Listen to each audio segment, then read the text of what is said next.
The risk assessment is just a point in time. As the business grows, threats and vulnerabilities change over time, and so does the management system.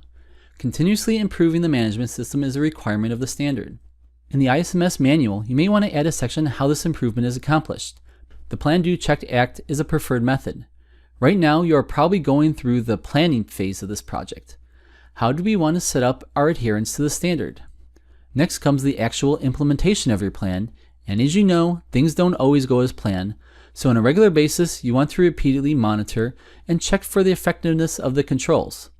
Yes, something may meet the standard, but there may be a better way of doing it, or a more effective way, which means we make adjustments and act to improve the management system to meet the business needs and remain effective. An improvement log can be built using various sources. The auditor who comes on site will give you a list of items that aren't weak enough to meet nonconformity status, but are potentially ways of improving a control so there is less question surrounding it. Same holds true for internal audits. Take a critical look if something is just meeting the standard or is it effectively managing the standard.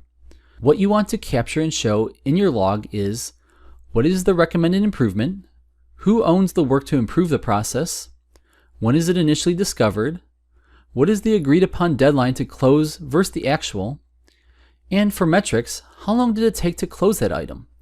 You can then go to your leadership at the next management review and show that you opened 10 OFIs in the last 90 days and closed 4 of them, and they were open an average of 30 days.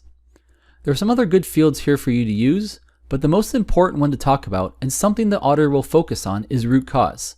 The auditor will always ask why something happened or why it needed to be approved, and to make sure you are taking into account how to prevent other controls from falling into a potentially failed state in the future.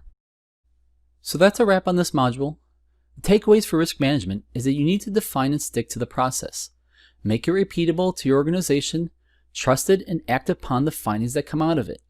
The risk assessment that leads to the SOA, which is the foundation of the building of your security program and management system.